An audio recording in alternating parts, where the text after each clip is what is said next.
की सीढ़ियों के नीचे मिली।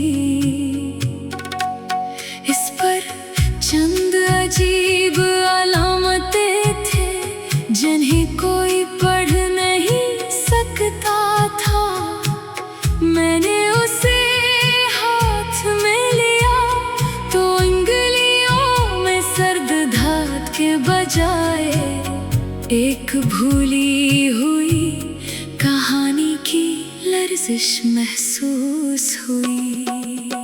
करीब एक छोटा सा कमरा था जिसकी दीवार पर सोखे रंगों से बनाई गई एक कश्ती की तस्वीर मौजूद थी। कश्ती के अंदर कोई मुसाफिर नहीं था, सिर्फ एक खाली नशस्त और सामने खिला हुआ अफक। मैं देर तक इस नक्शे को देखता रहा और सोचता रहा कि शायद इंसान की जिंदगी भी इसी तस्वीर जैसी होती है। कभी कोई साथ बैठता है, कभी नशिस्त खाली हो जाती है, मगर सफर खत्म नहीं होता। एक वक्त था जब मुझे यकीन था कि एक मखसूस शख्स के बगैर मेरी कहानी आगे नहीं बढ़ सकती। मैंने अपनी खुशी, अपनी ख्वाहिश, अपनी मंजिल सब कुछ एक ही ताल्लुक के साथ जोड़ रखा था। फिर वो ताल्लुक टूट गया। शुरू में ऐसा लगा जैसे अंदर से कोई बुनियाद न खुल गई हो। दिन अपनी जगह थे, लोग अपनी जगह, हम अपनी जगह, मगर मेरे अंदर किसी चीज की तरतीब बाकी नहीं रही थी। मैं मामूल के काम करता, लोगों से मिलता, हंसता भी, मगर हर मुस्कुराहट के पीछे एक बेनाम थकन छुपी रहती। किसी ने पूछा क्या हुआ है, मैं जवाब देता कुछ नहीं, हालांकि अंदर बहट कुछ हुआ था। वक्त ने मुझे अपने अंदर झांकने पर मजबूर किया। मैंने देखा कि मैंने एक शख्स को अपनी पूरी दुनिया बना दिया था और इसी वजह से अपनी दुनिया के बाकी हिस्से नजरअंदाज कर दिए थे। वहाँ मेरी अपनी ख्वाहिशें थी, मेरी पसंद थी, मेरे ख्वाब थे, मगर मैंने सबको एक ताल्लुक के पीछे रख दिया था। इस एहसास ने मुझे बहुत खामोश कर दिया। फिर एक दिन मैंने अपनी पुरानी अलमारी खोली। अंदर बचपन का एक संदूक था जिसमें कुछ तस्वीरें, एक टूटा हुआ कलम, खेल का पुराना टकट और चंद बेतरतीब कागज थे। मैंने वो चीजें देखे और पहली बार सोचा मैं इस शख्स से पहले भी तू एक मुकम्मल इंसान था। ये ख्याल बहुत मामूली था, मगर मेरे लिए एक नए सफर की इब्तिदा बन गया। मैंने दोबारा लिखना शुरू किया, पुराने शौक वापस लिए, अकेले सफर किए, नए लोगों से मिला और अपनी जात के इन हंसों को दोबारा पहचाना। जरी बरसों से भुला दिया था। पहले हर खुशी के बाद एक सवाल आता था, काश वो भी यहाँ होता। फिर आहिस्ता आहिस्ता ये सवाल कम होने लगा। एक दिन मैंने महसूस किया कि मैं किसी खूबसूरत मंजर को देखकर सिर्फ खूबसूरत कह सकता हूँ, इसे किसी बुरे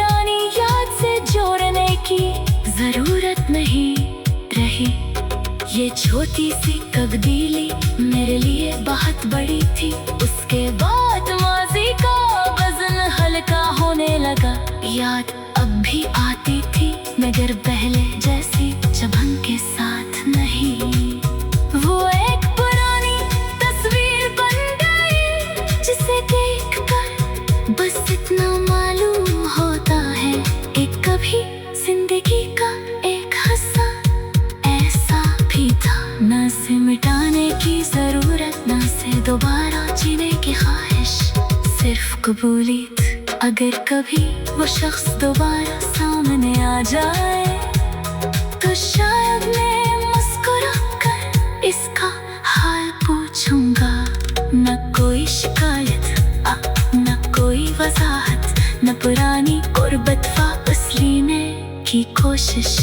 क्योंकि अब मैं जानता हूँ कि बाज़ लोग हमारी जिंदगी का इख्तिताम नहीं होते। वो सिर्फ एक ऐसा मोड़ होते हैं जहाँ से हम अपनी असली समत पहचान लेते हैं। वो खाली नशिस्त अब भी इस तस्वीर में है।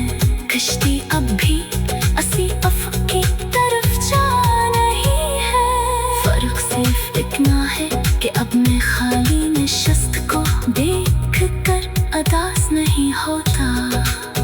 मैं इसे देख कर अपनी जगह पहचानता हूँ, वो जगह जहाँ मैं खुद बैठा हूँ।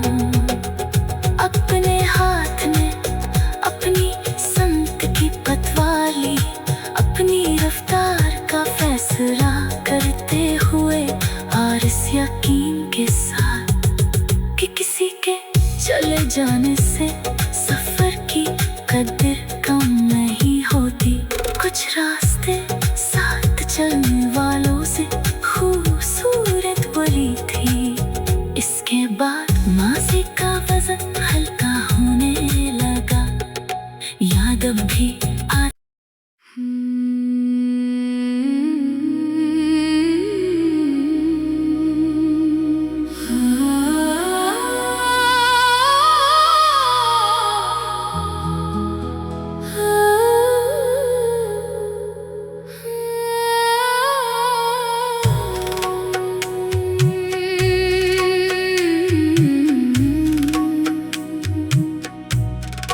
कांसी की एक कदी तख्ती वीरां कलाए की सीढ़ियों के नीचे मिली। इस पर चंद अजीब अलामतें थे जिन्हें कोई पढ़ नहीं सकता था। मैंने उसे हाथ में लिया तो उंगलियों में सर्द धात के बजाय एक भूली हुई कहानी की लर्जिश महसूस हुई। करीब एक छोटा सा कमरा था जिसकी दीवार पर सोखे रंगों से बनाई गई एक कश्ती की तस्वीर मौजूद थी।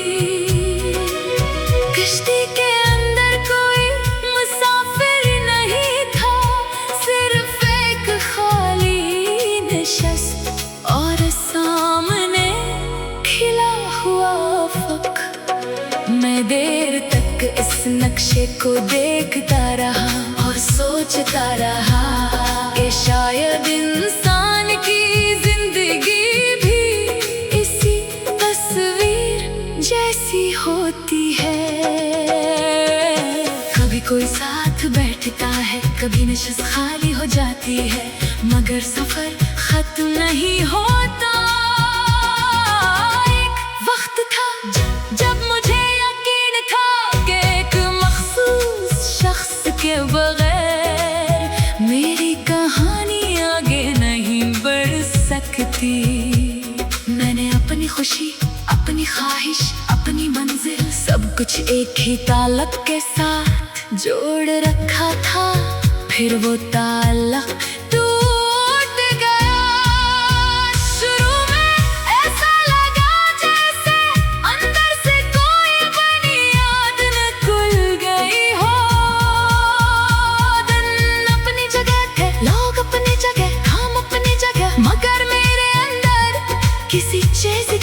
तरतीब बाकी नहीं रही थी। मैं मामूल के काम करता, लोगों से मिलता हंसता भी, मगर हर मुस्कुराहट के पीछे एक बेनाम थकन छुपी रहती। किसी ने पूछा क्या हुआ है, मैं जवाब देता कुछ नहीं, हालांकि अंदर बहस कुछ हुआ था। वक्त ने मुझे अपने अंदर झांकने पर मजबूर किया। मैंने देखा कि मैंने एक शख्स को अपनी पूरी दुनिया बना दिया था, और इसी वजह से अपनी दुनिया के बाकी हिस्से नजरअंदाज कर दिए थे। वहाँ मेरी अपनी ख्वाहिशें थी, मेरी पसंद थी, मेरे ख्वाब थे, मगर मैंने सबको एक तालब के पीछे रख दिया था। इस एहसास ने मुझे बहुत खामोश कर दिया था। एक दिन मैंने अपनी पुरानी अलमारी खोली, अंदर बचपन का एक संदूक था जिसमें कुछ तस्वीरें, एक टूटा हुआ कलम, खेल का पुराना टकट और चंद बेतरतीब कागज थे। मैंने वो चीजें देखे और पहली बार सोचा, मैं इस शख्स से पहले भी तू एक मुकम्मल इंसान था। ये ख्याल बहुत मामूली था, मगर मेरे लिए एक नए सफर की इब्तिदा बन गया। मैंने दोबारा लिखना शुरू किया, पुराने शौक वापस लिए, अकेले सफर किए, नए लोगों से मिला, और अपनी जात के इन हंसों को दोबारा पहचाना। जरी बरसों से भुला दिया था। पहले हर खुशी के बाद एक सवाल आता था, काश वो भी यहाँ होता। फिर आहिस्ता आहिस्ता ये सवाल कम होने लगा। एक दिन मैंने महसूस किया कि मैं किसी खूबसूरत मंजर को देखकर सिर्फ खूबसूरत कह सकता हूँ। इसे किसी पुरानी याद से जोड़ने की जरूरत नहीं रही। ये छोटी सी तब्दीली मेरे लिए बहुत बड़ी थी। उसके बाद माजी का वजन हल्का होने लगा। याद अब भी आती थी, मगर पहले जैसी जबन के साथ नहीं। वो एक पुरानी तस्वीर बन गई, जिसे देखकर बस इतना मालूम होता है कि कभी जिंदगी का एक हिस्सा ऐसा भी था। न से मिटाने की जरूरत, न से दोबारा जीने की ख्वाहिश, सिर्फ कबूलियत। अगर कभी वो शख्स दोबारा सामने आ जाए, तो शायद मैं मुस्कुरा कर इसका हाल पूछूंगा। न कोई शिकायत, न कोई वजाहत, न पुरानी गुर्बत वापस लेने की कोशिश। क्योंकि अब मैं जानता हूँ कि बाज़ लोग हमारी जिंदगी का इख्तिताम नहीं होते। वो सिर्फ एक ऐसा लौर होते हैं जहाँ से हम अपनी असली समत पहचान लेते हैं। वो खाली नशिस्त अब भी इस तस्वीर में है, कश्ती अब भी असी अफक की तरफ जा रही है। फर्क सिर्फ इतना है कि अब मैं खाली नशिस्त को देख कर अदास नहीं होता। मैं इसे देख कर अपनी जगह पहचानता हूँ, वो जगह जहाँ मैं खुद बैठा हूँ। अपने हाथ में अपनी संत की पतवाली, अपनी रफ्तार का फैसला करते हुए, और इस यकीन के साथ कि किसी के चले जाने से सफर की कदर कम नहीं होती। कुछ रास्ते साथ चलने वालों से खूबसूरत बड़ी थी। इसके बाद माँ से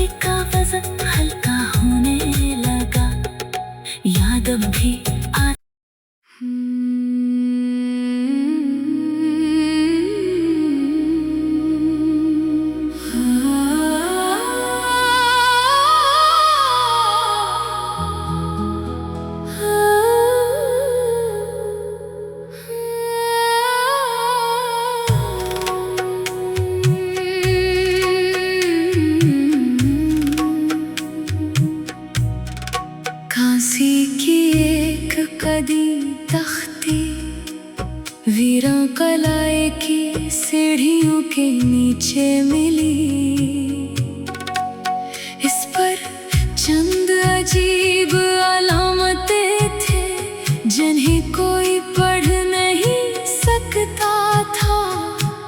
मैंने उसे हाथ में लिया तो उंगलियों में सर्द धात के बजाय एक भूली हुई कहानी की लर्जिश महसूस हुई। करीब एक छोटा सा कमरा था जिसकी दीवार पर सोखे रंगों से बनाई गई एक कश्ती की तस्वीर मौजूद थी।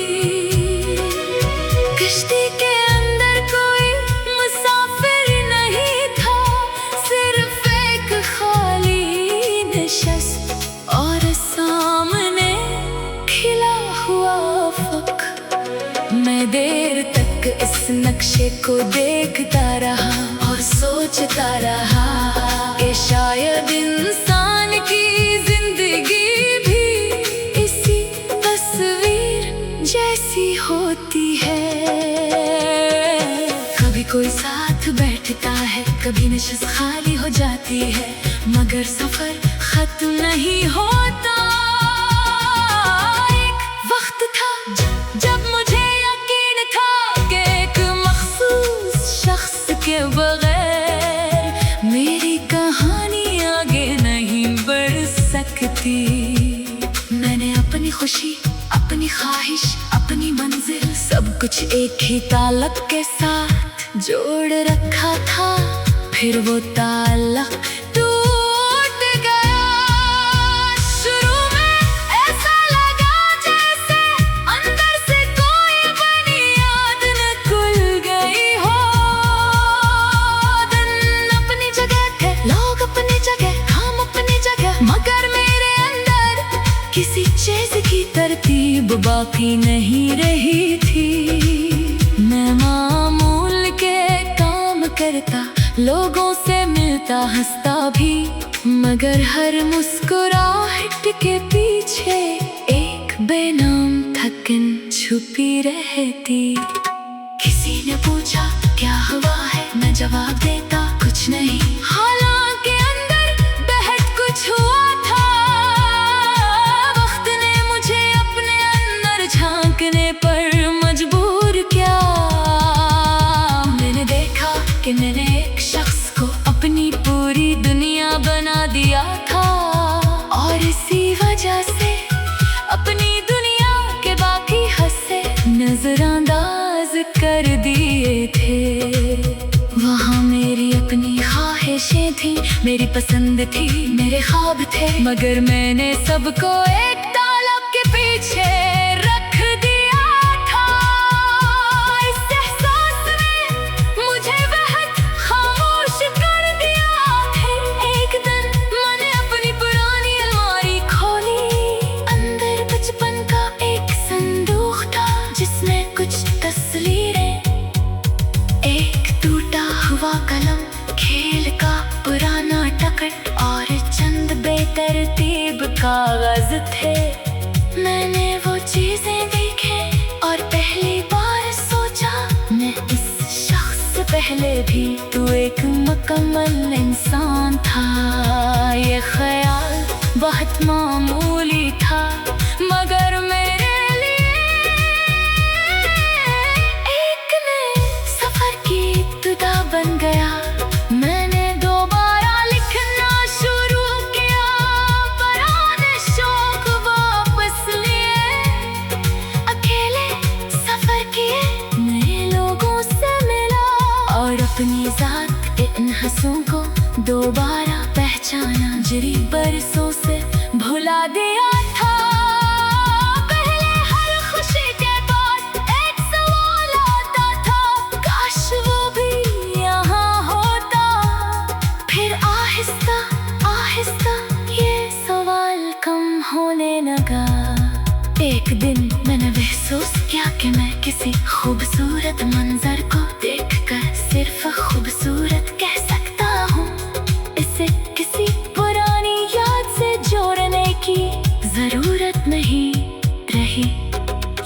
छोटी सी तब्दीली मेरे लिए बहुत बड़ी थी। उसके बाद माज़ी का वज़न हल्का होने लगा। याद अब भी आती थी मगर पहले जैसी जबन के साथ नहीं।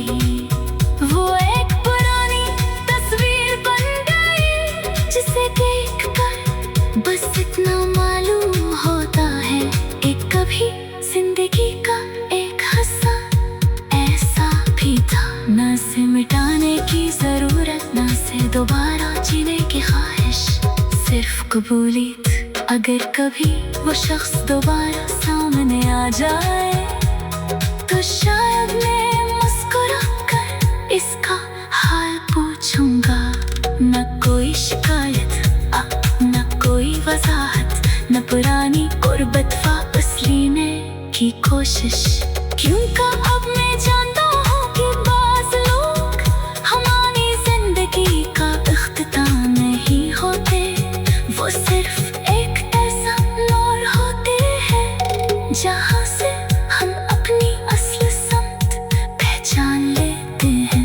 वो खाली नशिस्त अब भी इस तस्वीर में है। कश्ती अब भी असी अफ़क़ की तरफ जा रही है। फर्क सिर्फ इतना है कि अब मैं खाली नशिस्त को देख कर अदास नहीं होता। मैं इसे देख कर अपनी जगह पहचानता हूँ, वो जगह जहाँ मैं खुद बैठा हूँ। अपने हाथ में अपनी संत की पतवाली, अपनी रफ्तार का फैसला करते हुए और इस यकीन के साथ कि किसी के चले जाने से सफर की कदर कम नहीं होती। कुछ रास्ते साथ चलने वालों से खूबसूरत बोली थी। इसके बाद माज़ी का वज़न हल्का होने लगा। याद अब भी